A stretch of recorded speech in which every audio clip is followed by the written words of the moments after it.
Hey, welcome to another live video. I um, I am gonna answer all your questions regarding weightlifting as a speed skater in this video, and feel free to comment live as we go on, and I'll make sure to have a look at it. And yeah, I mentioned that for the previous sessions, this is not a live dryland session that like some of the ones I do online. This is really just like the name indicates, it's a lesson. So it's more about sharing some of the knowledge that I have regarding skating. And in today's video, it's gonna be about weightlifting. Hey G, hey Korea maybe? Hey Turkey, nice to see more people checking in. I'm gonna give it a few minutes before I start the whole talk on it. For once, I have my laptop with me next to the phone that I use. I'm good, thanks. I'm still in Portugal, still training hard. Just came back from an inline session, and it's pretty sweet. As you can see, the weather is warm. Have the tan lines from the helmet. Hey David, how's it going? But yeah, it's been pretty good. I obviously miss Sophia, but I get along alone for now, and it's not bad. I'm returning to Denmark at the end of the week, um, so that's gonna so that's gonna change life a little, but that'll be nice. It's always good with some change of scenery, and the weather in Denmark is definitely good enough now for morning or early afternoon here. But yeah, I can't complain. It's been great. My shape has been going in the right direction, and I'm pretty excited to get back on the ice. Obviously, there's not going to be any inline competitions in the near future because of the coronavirus, but I'm preparing for the ice session, and the International Skating Union just announced the calendar, and there's going to be a normal winter season with World Cups on ice and World Championships. My big goal for the winter season, as a skater myself, is the World Championships. It's going to be in Beijing, where we're going to skate the Olympics the year after, so that'll be a good test to see how shape is, to also get an idea of how the track is, how the environment is. Thanks a lot, G. Thanks for, yeah, good moment to bring that up. If you enjoyed this video, or if you just want your comment to be highlighted so you can make sure that I get the time and will be aware of it and take a look at it and answer your questions specifically, you can super chat like Gerrit Walters just did, and it's basically a donation of any amount you wish to me, to the channel. It's gonna help me get some cool equipment, gonna allow me to take some time off and try and produce more videos. I have a few in the pipeline coming up in the near future, but I really appreciate those super chats, and it's helping me out a lot, and I think you guys have been pretty good at doing it lately, and that's just really nice for me to see, and it's a good feeling of knowing that people are watching and that you appreciate it. All right. Let's get down to today's video, weightlifting for speed skaters. There's a lot of different views on this, and it is also a bit individual, of course, to what kind of body type and what distances you practice. It's also different whether you're a long track skater, a short track skater, or an inline skater. I could go on about this. If you're a roller derby skater, take some different types of weightlifting, and that's because you're gonna have different goals with it. But I'm gonna try and like bring it a little together and make the overall focus to be a better skater, to go faster, and that's why I recommend weightlifting. I've been training over the years with a bunch of different teams.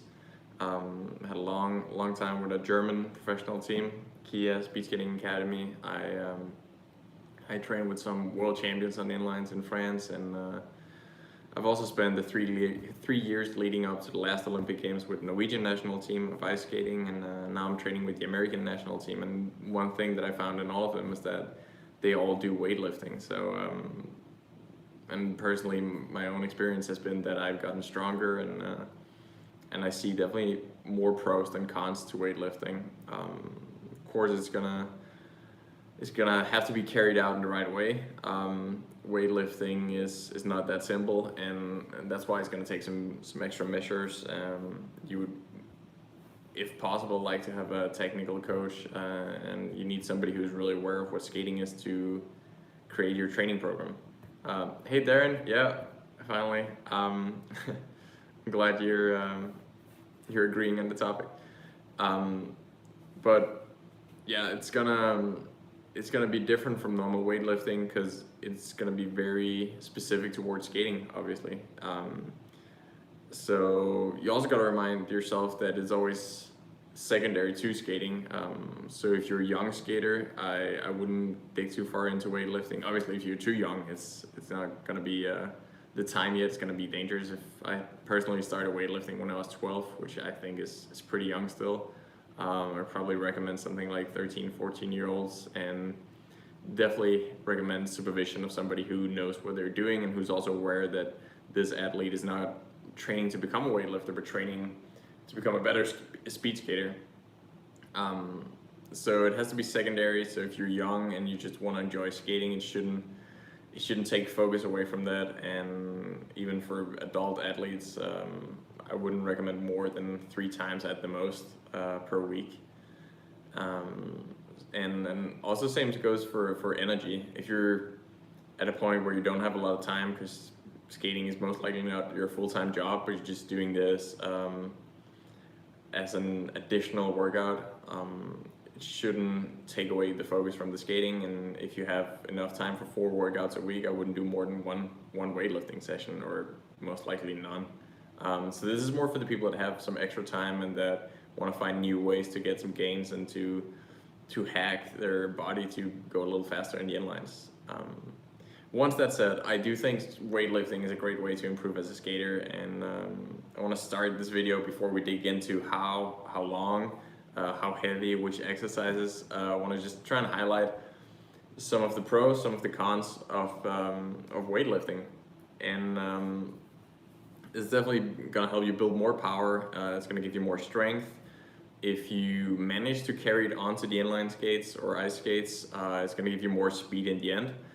But this all comes down to how much force, how much power you can create compared to how much you weigh. So you also don't want to get too heavy, which brings me to some of the not so good parts about or sides of weightlifting. Weightlifting tends to lead towards hypertrophy, so that your muscles become bigger. But this also depends how much you eat. Of course, if you're in a calorie deficit, if you're not eating more than you burn, it's going to be very hard to gain mass. And I think in skating it's not necessarily good to be big.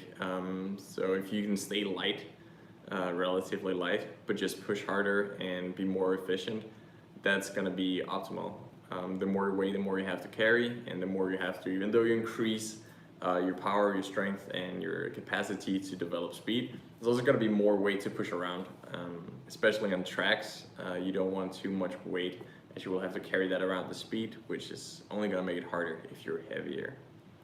Also, weightlifting brings in a lot of fatigue, especially neuromuscular fatigue, and that can have a bad influence on your skating. And if you're too tired, it's going to be hard sometimes to focus on the technique when you're inline skating because you burned it all off in the weight room. So you really got to look at that as well. But if you can maintain the same level and focus on the inline skate, so you won't lose any of that training, if you have the time for it, and if you make sure to eat an adequate amount of calories, then weightlifting is a great thing. You won't get heavier, you're just going to be a little stronger because you managed to recruit some more fast twitch muscle fibers, and you also get stronger, and you can activate your neuromuscular system a little more, so you can use more of your muscle fibers instead of growing them to become bigger. Just be more efficient with the ones you have. Without going too much into the science, it's basically you use the muscles you have more effectively instead of growing them, so they won't get heavier, but you can be stronger, which sounds pretty great. To achieve this, it takes what makes our muscles become bigger and heavier is of course when we eat more than we consume, but then if we do muscle exhausting work, so we would try and avoid a lot of heavy repetitions, like a big number of repetitions, and heavy repetitions is going to exhaust you, and that's not what we want to do as a skater in weightlifting. Also, maybe we should talk about the exercises first, because this has a big importance on a number of sets, a number of repetitions. So the exercises should really depend on the season. Of course, I would always recommend doing more single leg exercises. Always remember that skating happens on one leg.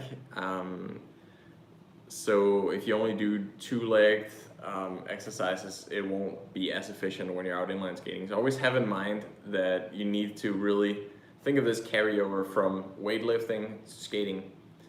So do a lot of one-legged exercises. If we should talk about specific exercise, that could be one-legged deadlift. It's also going to be really good for the hamstrings, the back, which I know a lot of skaters struggle with, back fatigue. I personally also get really sore hamstrings sometimes when ice skating. Could be lunges, it could be sideways lunges, and step ups, one leg squats, and one leg good mornings, Romanian deadlifts. There's a lot of different one-legged exercises that I would try and look into, because those are just going to be easier to transfer onto the skates. And how heavy should the lifting be? That really depends on the season. In the early season, when you prepare, it shouldn't be too heavy. You can do more repetitions. Don't get too exhausted, because that's not the goal of it. The goal is to prevent injuries, so you want to get ahead of those, to gain a little more flexibility, to make sure that you can do all the exercises correctly before you load more weight on and stress the body too much. So go easy at first, and take it step by step. Make sure to really perform the exercises well. In the beginning of a weightlifting program, there's a lot of studies on it that proves that if you train yourself till you're completely tired, it doesn't make much of a difference for how well you adapt to the exercises. So in the beginning, it's really just about getting that movement going and neuromuscularly be prepared for the exercises. So no need to go too hard in the beginning, because you're going to get the same benefit out of it. So in the beginning, too heavy, lots of repetitions, learn the movements, and make that kind of an injury prevention period. After that, you can go on to the heavy exercises, where they're kind of less skating specific. That could be heavy squats, that could be jumps. I would say more heavy squats, heavy deadlifts. Just generally classic weightlifting exercises. It could be cleans, you name it. Those are the ones you would typically find people that are not skaters doing at the gym. But always make sure this goes for all three phases of preparation, heavy, and race prep. Make it free weights, so don't go up in a machine and do like curls or anything. Make sure you just do it with a barbell or kettlebells, because that's definitely going to be much easier to transfer onto the skate. There's so many aspects of weightlifting that you never touch if you do it in controlled machines. Yes, there's a lower risk of getting injured, but that's why we do the injury prevention part of the beginning of the whole weightlifting program. So go easy at first, then go over to heavy exercises, but always keep it free weights, because we're gonna touch the balance, we are gonna touch a lot of coordination, and you're just gonna involve so many more muscle groups. Might not make you as jacked, but that is definitely not the goal as a skater. So go for these heavy classic weightlifting exercises afterwards. It could be front squat, it could be back squat, deadlift, the ones where you can really lift heavy and go harder. And of course, there shouldn't be as many repetitions as the early preparation phase. The final phase, where we're getting closer to the competition we want to peak at, or just the whole competition season, we will try and perform faster movements. This could be elevated deadlift, for example. So the movement isn't as deep. You won't set as deep. It could be jump squats. It could be push press, where you help with the legs. It's like a classic overhead push press. And different exercises such as those were a few reps. It could even be without weights. It could be box jumps, but just where it's all about the snappiness. So this power strength, to develop that into actual speed. And because there's less weight on our shoulders, literally, it's not gonna cause or lead to so much fatigue as the heavy exercises, which really helps you taper and peak. And it also gives you a little extra energy for the skating part, because that is what is the most important here. At this part 3, the final part before competition, you can go back to more skating specific exercises. It could be one leg box jumps, it could be one leg power step ups, and such. Also, you could go back to lunges, as long as you make them really snappy, explosive, and with much less weight. And all of these shouldn't be too heavy lifting. Never let a weightlifting session itself take more than an hour, because then you're going to develop too much fatigue and you won't get that neuromuscular part out of it. So just keep it really snappy, and especially before competitions, always keep the intensity high, but not the weights. So we got a question here. Is there a difference in normal squats and front squats? Yes, there is, of course, a difference. The way you do it, either you have the bar in the back here, or you have it here in the front, or it's like that. The advantage of doing classic back squats is that 99% of all people are going to be able to lift much heavier when it's on the back.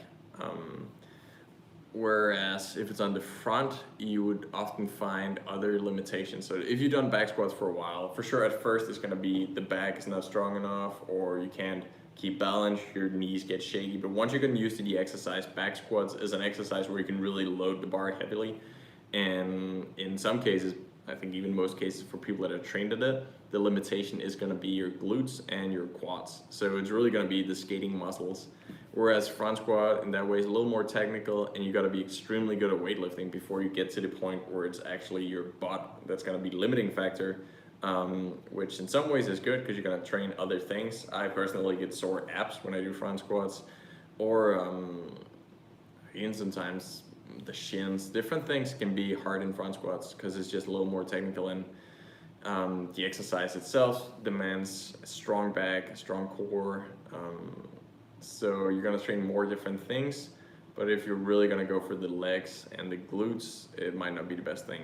So I would go out with front squat, now that we're speaking of these 3: preparation, learning to lift, heavy lifting, and then snappy, taper before competition. I would probably put normal classic squats in the middle of it, jump squats at the final taper phase, and here in the early phase I would implement more front squats, because you're still going to keep that technical, and it's not too bad if you don't do it too heavy yet.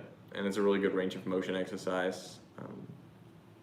I did actually make a video here on YouTube. You can search for it on the channel, or even if you scroll down, I think it's about a year ago, where I think the title says, "How should skaters squat?" where I really dig into, is it good to do front squats, jump squats, a very good topic, whether you should do like completely deep weightlifter classic ass to grass squats, or if you should do them as 90-degree skater squats, where I also talk about 90 degrees is the ideal angle for skaters. That's where we as skaters want to peak in our power output, whereas weightlifters obviously want to power out right from the bottom. However, I think that we can benefit a lot from working all the way down to ass to the grass for the range of motion and just activating more muscle groups. Is it my stream or yours starting to break up, going in and out? That's a good question. I think it'll be necessary with a third opinion on that. Is my streaming all right out there?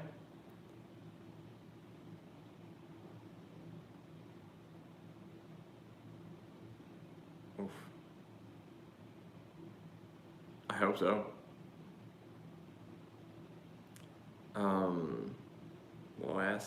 Last little thing I want to talk about.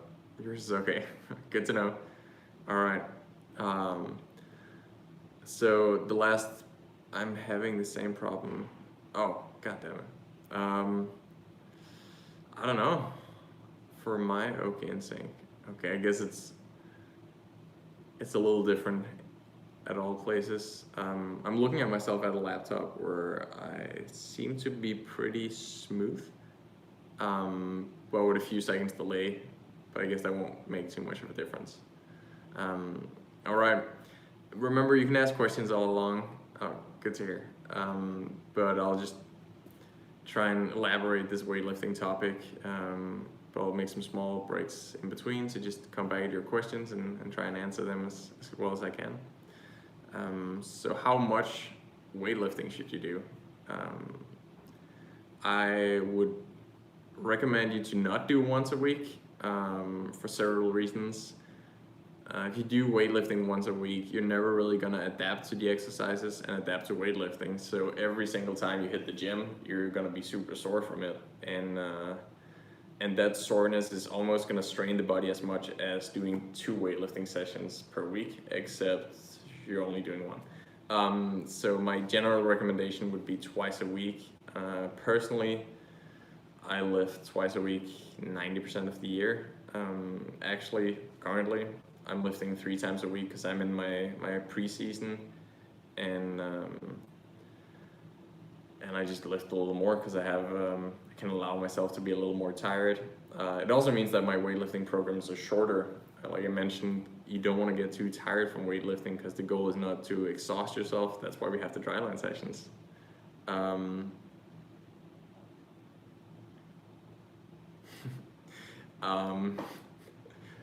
Nice commentary. So just keep them short. If you can't get all the exercise you want in 2 weekly sessions, you can go for 3. But if you go for 3 sessions, don't let them get longer than 45 minutes at the most. So keep them short, and rather 2 than 1, definitely. If you don't have the time to fit it in 2 sessions, you can go for 3, as I am doing currently. But short sessions, and be really efficient when you do the lifting. I can use myself an example. What I'm doing right now is 3 sessions a week. I only have 2 exercises, main exercises in 2 of them, and the last workout of the week I have 3 exercises. I warm up for about 40 minutes and I do some warm up for every set, but I really just have 2 sets of 2 exercises on some days, where I lift as hard as I can. So the workload should be very low, but the intensity should be incredibly high, because the goal is just to get stronger, not to get bigger and keep them free weights. I think I've already promised that, like the program you can see in the description below, actually. I made a program, a 12-week training program for inline skaters, how to improve, where there's no weightlifting. The idea of that was that I think everybody should be able to it, and weightlifting really depends what situation you're in, and if you've done it before, if you haven't done it before, it's going to be very individual. So I didn't make that part of my my 12-week plan.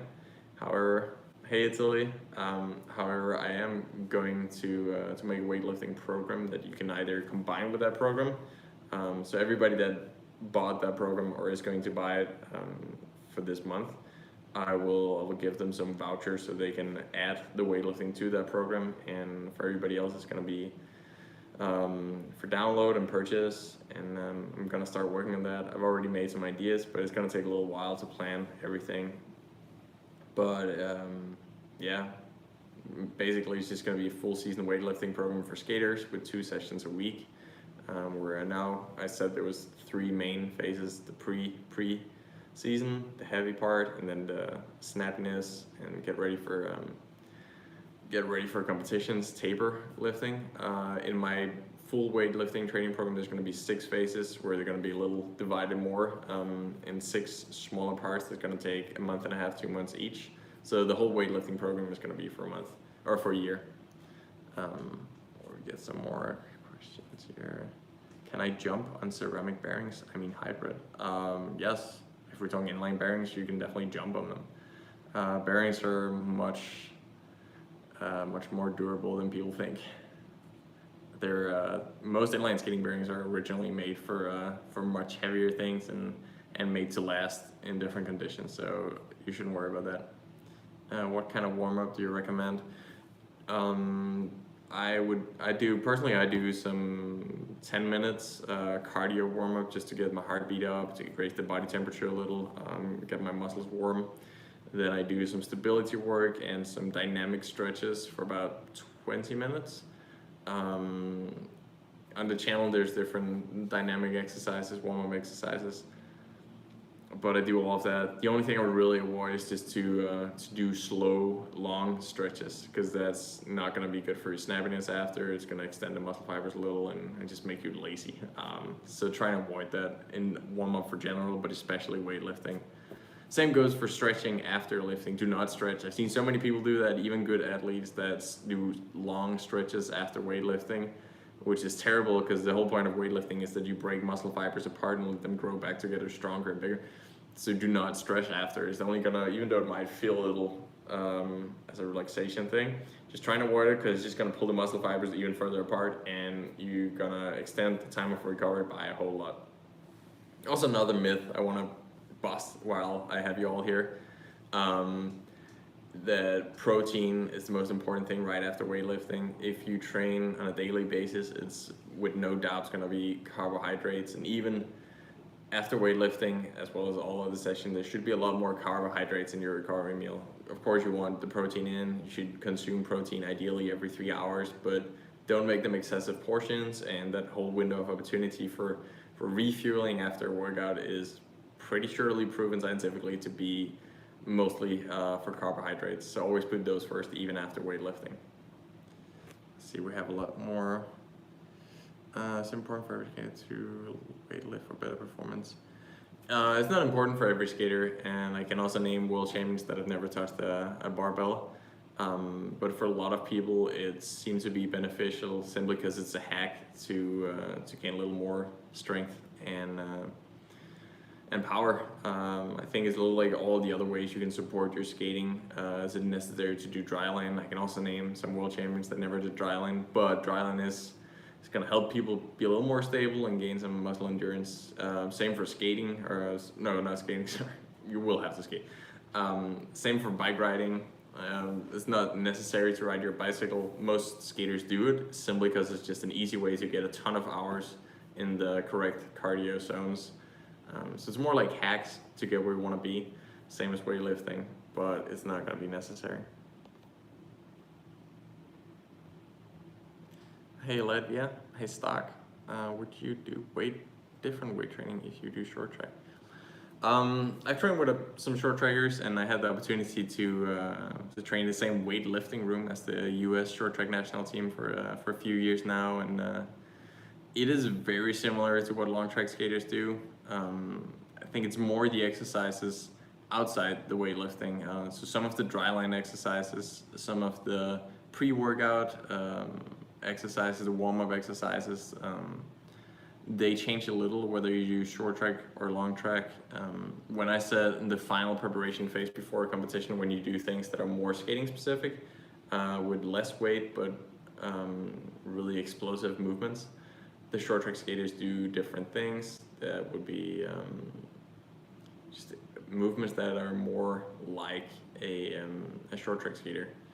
A good example could be in between jump squats. In the gym, long track skaters would maybe have box jumps onto a box, where short track skaters would have rapid jumps on like an incline, where they would jump off to the side in a much lower position, where we would develop the force more upwards because we not as low as they are.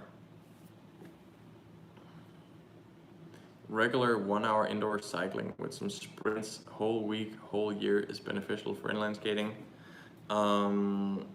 That depends on a lot of things, a lot of circumstances, but my quick answer here is going to be yes. I believe the two people that train the same way, if one of them have 1 hour of indoor cycling with some sprints in the bank every week for a year, he is probably going to be more fit than the other skater.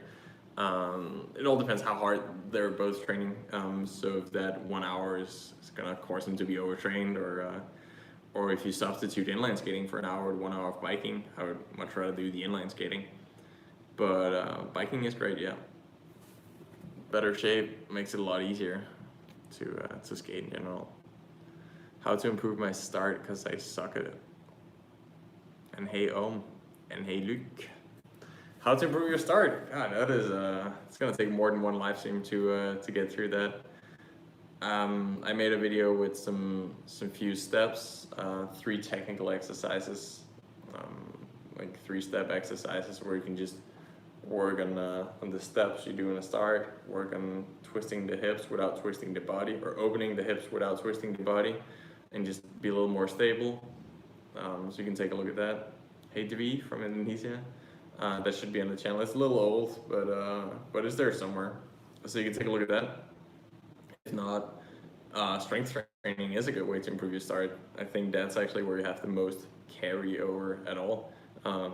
Because the first 100 meters of a skating race is much more similar to athletics, like a 100-meter sprint, where it's really how much power you can develop, and that's exactly what we're looking at when doing weightlifting. You would also see that that's more common in inline skating because they have an actual 100-meter straight competition.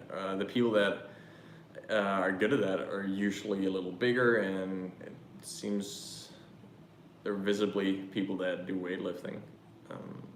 That's a smart way to improve your starts. You can also go look at this channel. I made some videos with Harry Levo. He is one of the world's fastest starters on skates. He has opened in a 100-meter faster than Usain Bolt, so he knows what he's doing. And we made a long video because I really just asked him about all his tips on how to get faster in starts. It's not my specialty. I'm a long-distance skater, so I would look at that, and there's probably going to be some good stuff there. And but even for long distance people, if you look into it, some of the best 10K and marathon runners on shoe do weightlifting. And shoes do weightlifting. So the whole point of that is that if you can maintain the same weight but just develop 5% more power in every step you do when you're out running or skating, it's just going to be only beneficial to you. So if the same effort gives you 5% more speed, 5% more power in every push, the math is going to do itself that you're going to go faster. So yeah, that's about everything I had planned to tell you guys about weightlifting for now. That was a lot of fun. You can still ask questions. I'll be here for a few more minutes to make a little Q&A kind of cool down session. But thanks a lot for watching, and I really hope you guys want to super chat if you enjoyed the video. I do this for the fun of it and to help you guys improve. So if you want to give some back, you can click on the $ icon. It's at the bottom of the chat, and I think you can pull a little thing back and forth, and you can donate any amount you wish, from $50 or something up till however nice you're gonna be. So that would be really nice, and I appreciate all the super chats that are coming in. After which workout, when to do weightlifting, I would generally, especially if I have my schedule is not too tight, I would just do weightlifting as a standalone session. Really take my time to do a good warm-up, and then also do some warm-up sets before every main exercise, and then I would keep it as a standalone. If not, I would do it after a skating session, but not a heavy skating session, if that makes sense. So that would be after a start or a sprint or an acceleration session, or some short intervals. But if I have a marathon on inlines, I'm definitely not going to do weightlifting after. I would try and never combine it, or even do it within 6 hours of a bike ride, because you're just going to be too exhausted to get what you want out of weightlifting. You won't be able to get those snappy movements, and I think kind of makes a little sense if you look at it that way, that if you do something that tires you out completely and breaks the legs down, you won't be able to produce this power, this speed that we want to get out of weightlifting. So try and keep it as a standalone workout, or if you have to combine it with skating, do it after the skating, and do it after something where you're also snappy on the skates. Pretty sure there's a little scientific proof that you can gain a little more if you're already activated, or if you're gonna activate the same muscles, but I'm not super sure of that, so I don't want to say too much about it. But yeah, there could be some crossovers from doing skating and then hopping into the weight room and continuing there, a bit like we do with some of the dryland session, where we take it straight from the wheels of the blades onto the shoes. Oh yeah, I almost forgot to mention, you can see that below this video that I have some merchandise on a merchandise shelf, some cool t-shirt with different skating quotations that I made with my girlfriend Sophia. And we're gonna launch a new t-shirt. We're also gonna start a competition where you can win a free t-shirt with your preferred quote on. And there's gonna be a competition. It's gonna be launched later today. So you can hop in on the Instagram or the Facebook and check that out, and you can win some cool skating merchandise later today. So that's pretty cool. You can also just look at the thing. There's a link below to we call it Skate Army. That's our brand, where you can check out the different T-shirts we made that we think are pretty cool, and it's a nice way to show people that you're a skater and show them that you're proud of it. And this one is called the Skater Definition, so it's really showing what defines a skater and what makes us a little special in a good way. And yeah, that's all for now. I had a lot of fun. If there's anything specific you guys want me to bring up in the next video, which is most likely gonna be Wednesday, same time, different place for once because I'll be back in Denmark, but for you guys it's gonna be on YouTube. I'll talk about that next week, and just let me know in the comments. You can either do it now live or as a comment after the video ends, and I will make sure to take a look at it, and whatever comment gets the most like or is most repeated the most times is just what I'm gonna pick for the next video. I'm using resistant band for weightlifting. Yeah, that's a good idea. That's nice. It's a good way to activate some muscles you wouldn't. Some people, see a lot of people wearing elastic bands around the knees when doing squats to activate the side of the glutes, the gluteus medius, and such. So especially if you have some individual weaknesses, that's a good idea. So next week I'll be back, and I'll go through another topic in these skating lessons. If you like it, super chat. I hope you enjoyed this show for today. I had fun trying to explain little things, or a few things. And if not, Friday there's a dryland session, and it's gonna be different. There's gonna be some turn band, so make sure you have an old seat belt or Argentina, or an elastic band or something, because we are gonna start out with some turn band exercises. It's gonna be pretty damn hard, but there's gonna be some breaks where I'm gonna try and give some technical advice. And then we're gonna go straight into some classic dryland and let the legs burn, so we can go on to our weekend in I was gonna say in a good mood. I don't know about that, but with good conscience. One of these. Hey, Buenos Aires, Argentina. Wow, that's cool. So international. Hey, Argentina. Thanks for watching, and enjoy your winter. Same goes out to you guys. I hope that the summer is starting to show around Europe. Here it's damn warm. I have a bike ride coming up, and it's about almost 30 Celsius, which translates to a whole lot of Fahrenheit, not far from 3 digits, I think. But that'll be nice. I'll bring all the water bottles I can, maybe some extra. Have fun out there, and hopefully I'll see you on Friday for some dry land. There's a few new exercises. Make sure to bring a cable or anything that can hold you. You can also bring a friend. Thank you so much, and if you have questions after this live, or if you're not even watching it live, you can just comment below, and I'll come back to you. Thanks for the super chats, and have a nice day.